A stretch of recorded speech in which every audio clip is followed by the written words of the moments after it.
Hi there, my name is Lauryn Shapter. I'm a local songwriter and writer, and I'm here with Meredith Siemsen of The Thirsty Word.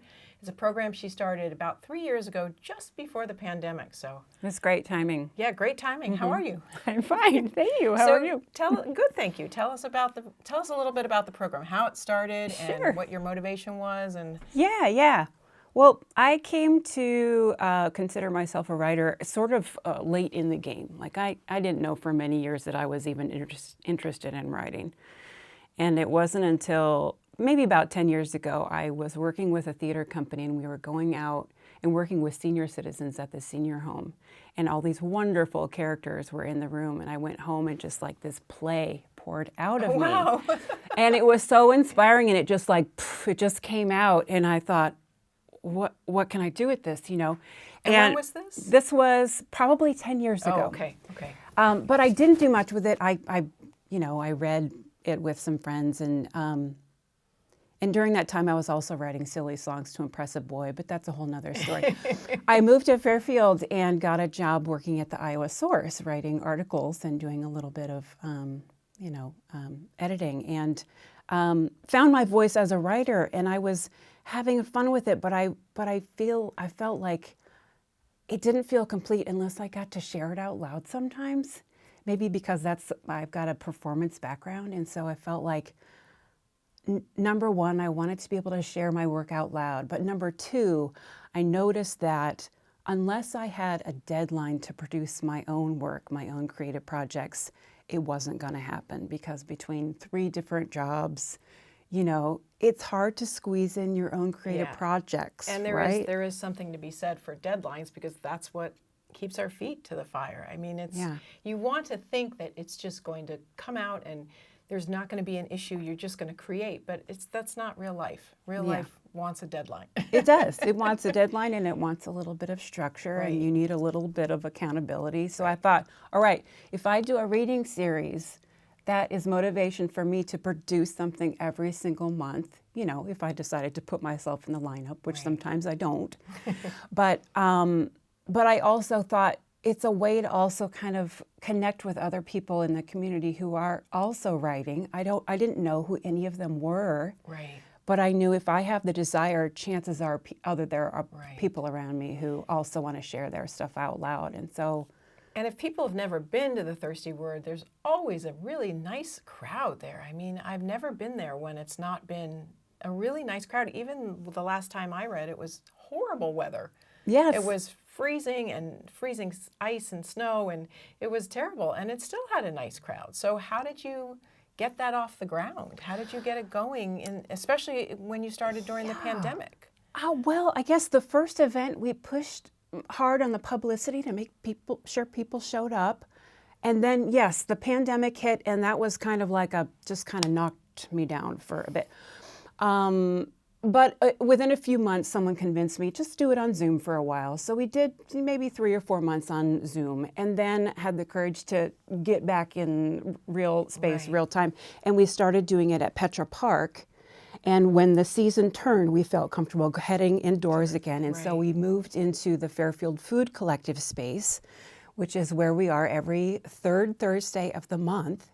And it's a wonderful, big, wide open cafe space with comfortable, malleable seating. And you can order a tea or a glass of wine and have a delicious cookie or a fresh pastry and relax and enjoy the words. Right, and you were given a Fairfield Cultural Alliance grant through the Fairfield Public Library, right? Yes. Because it's not technically a nonprofit, and so you had to be under the sort of umbrella. Yeah. And so that's maybe where the Fairfield Public Library came in to sponsor it? Yeah, we're a Fairfield Public Library program because I wanted to apply for a Fairfield Cultural Mini Grant and needed the nonprofit status, and so partnered with the library. They were so gracious when I came to them with the idea. Yes, of course, we'd love to. It seemed super appropriate, given the literary arts slant of the whole thing. And there's a number of writing groups that meet at the library, and I know that they've fed into the Thirsty Word, right? Like some of the writers from those groups read at the Thirsty Word. Yeah, there's a poetry group, I think that's getting recalibrated and is about to relaunch, and then there's a Write On Writers group that my friend Dave Patterson leads every second and fourth Sunday of the month. Right. And that is a great little like stomping ground for people to generate some new material. Right. There's writing prompts, and we have a little fun in that room sharing our new stuff. And sometimes it's like, oh, will you come and read that at the series, because people are going to love it. So well, and then it's a nice feed. few weeks ago, Craig, remind me of his last name. Dininger. Yes. He came in, and I would call what he does slam poetry because it has that same, like, reading his work cannot possibly be the same as hearing him deliver it. And you got up right after he read and said something about him inspiring you to test your own boundaries and your own writing and try something different. And so when he came into the library shortly after that, I approached him and said, hey, Meredith gave me this idea. Maybe we could do some workshops at the library. So he's going to be doing some free workshops at the library on that same kind of thing. So that's your opportunity. Speaking of which, one of the fun things is we've had several of the adjunct faculty members and the professors at the MFA program from MIU come and read their stuff. Like we've had Ninka Passi and Craig Dininger, and we've had Linda Eganis and Susan Daniels and Leah Waller. So it's fun to draw from all over the university. And we've had a few students come and read their stuff, some of their amazing poetry. And then we've also had a few people who I connected with randomly. We've got a couple who comes down from Grinnell. They're both published authors, and they've come to read their stories. And then we've had Mary Helen Stefaniak come from Iowa City. So I love it when people kind of on the outlying edges of the region hear about it and want to come and read and are willing to drive an hour or two sometimes to come and share their stuff. And well, one thing that I've noticed is the quality of the attention of the audience. People are really, they're there for one reason only, and that's just to listen to these writers. And for me, the first time I went was when you asked me to read.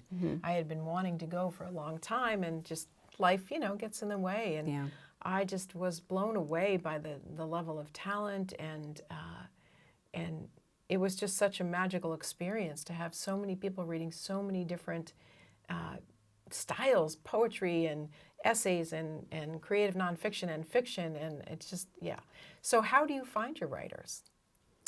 I started off just personally asking people, and like then like, oh, you write, would you be interested? But it's starting to snowball where people are finding me either through library, seeing something at the library, or the notices I put in at the Iowa Source, or we've got a Facebook page, Facebook.com/Thirsty Word. And so people have started emailing me to ask to be included. Be a part of it.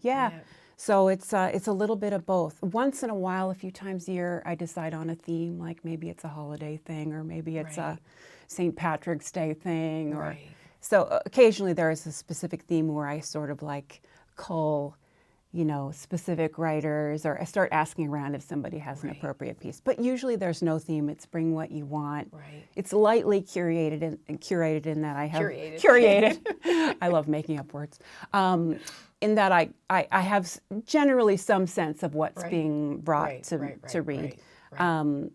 The few times I didn't ask kind of bit me in the butt. A few times I've had a couple of pieces where people are like, what is this? Oh my goodness. I don't think I've been there for any of those. So I have to do a little homework sometimes. So you don't then sort of weed out, like you don't nobody submits ahead of time? Like I've got three, they generally do, especially if it's someone that I don't know from Adam. So I just get a taste of what they're thinking to bring, even if it's just a sample. But I tell people, we try and stay away from politics. We try and stay away from anything that is too religious or preachy, I guess. And we try and stay away from anything that's too bawdy, that might make you uncomfortable if it's a little too racy. I don't want people to be like, oh, I don't know about this. It's good to push boundaries sometimes. I really like some dark stuff and edgy stuff sometimes, but I also want people to come and thoroughly enjoy. So I like a little mix. It always amazes me what a great mix it is. It's always such a sort of an eclectic group that shows up. Now, how has it impacted your writing? Because sometimes when you're organizing something, you're now almost like you have to promote it, you have to organize it, you have to get that all together, and that can rob you of the creative time. It is a lot of work. I'm surprised every month that the time I have to put in to make sure that I've got everybody lined up and people are going to show up and the venue is ready. And so it does take some time. But I feel like the other places where I'm plugged in, the library group where I have writing prompts, helps me keep going and keeps me fresh and make sure I have at least something in the works in case. Have you tapped into the group Shut Up and Write? That's a group that meets at the library. I've heard about it, but I haven't. Right, I just thought of that because I don't know that I've ever seen any of the folks that come in for that at the Thirsty Words series. So that might be another. Is that Tuesdays? I feel like it is Tuesdays. Yes, Tuesdays. And that's a really interesting series as well that is sponsored by the library where there's no prompts. I think they check in with each other, and I may be speaking out of turn, but I think they just check in and then they just literally shut up and write. That's good. They just sit and write, and it forces everybody that at least from 3:30 to 5 on Tuesday afternoons, I'm going to write. Do some work. Some work. So that might be another place to tap in for writers although I don't think you're ever going to be short of anybody. I love having new people. Yeah. I love having new people that come out of the woodwork and say, hey, my passion is bicycle riding, but I actually really love poetry too. And can I come share my poems about writing ragbri or whatever it is? Yes. Yeah. Yes, it's great fun. And I would say to anybody who is interested in reading, when you first asked me, I thought, well, I don't have anything handy, but I had a blog for a long time, and I've got so many creative nonfiction pieces that I could draw from. And I was a little nervous because whenever I've performed, I've had an instrument, like that kind of as a buffer, right? And there's a different experience to get up and read your work.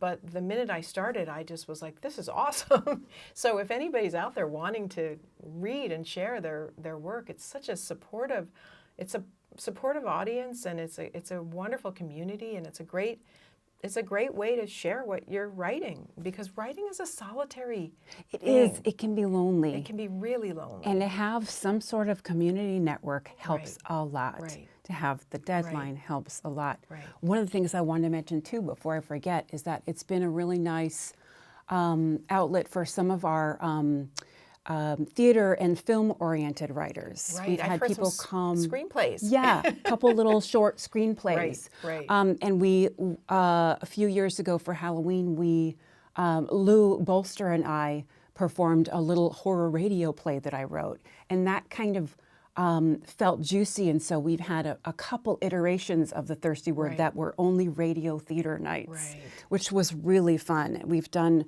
twice at the Sondheim Theater as part of a food drive program. Sing along. The second hour has been radio plays. Right. I went both last year and this year. They were wonderful performances. So it's sort of satisfying that itch to also be around theater geeks and do the writing thing at the same time. So you get the performance and the writing, and it's all sort of tied up. And I think that was what surprised me about when I read, was the performative nature of reading. Mm-hmm. You have to read differently than you would read to yourself, right? Well, you don't have to, but it comes. That's what Craig does so well, so beautifully. His delivery is just, his writing's incredible too, but his delivery, and that was really inspiring to have, to hear him. You get the energy, and you get the intention of the piece coming through so clearly, and the humor expressed or whatever it is by that person in a way that only they could with their own voice. Yeah. Exactly. So it does add a whole nother dimension, doesn't it? So is there anything else you want to share with the program to get more people in the door? Well, you can, if you are interested in reading anything, you can send me an email at my office email at sourceoffice@lisco.com, LISCO.com, and send me what you want to read.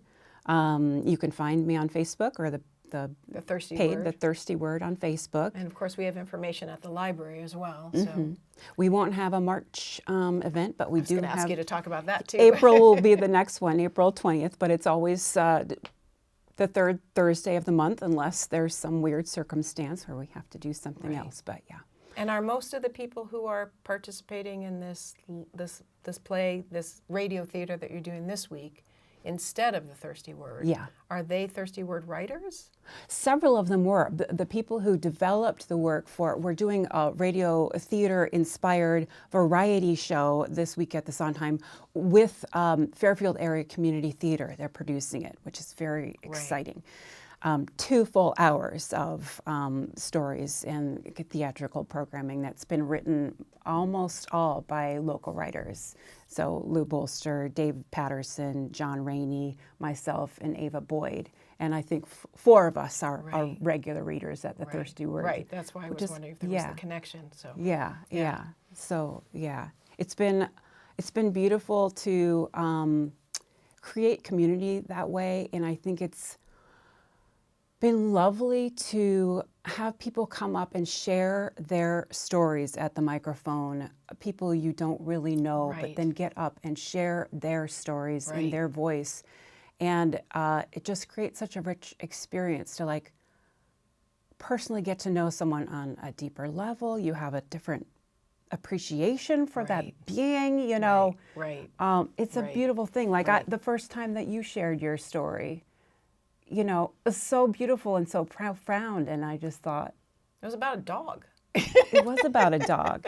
But it was not really about a dog. But it's lovely. We get to know each other in a different way that way, and I love... There's very few times that I've been there that I haven't been moved to tears at least once. I love to make people cry. Yeah, me too. I like to make people laugh too, but my songs make people cry too, so I get it. So... Meredith Siemsen is the founder and the host of The Thirsty Word. And creator, everything, promoter, everything, writer. And so The Thirsty Word is every 3rd Thursday. Fairfield Food Collective, 200 North 2nd Street. They have lots of nice treats and goodies in there. And so that's the 3rd Thursday at what time? 7:30, and we're almost... We've never gone past 9 o'clock, so you can still get to bed early. It's a nice way to spend a Thursday evening. So. It is. Yeah. Alrighty. Well, thanks. Thank you. Thank you. See you next time at The Thirsty Word. The Thirsty Word.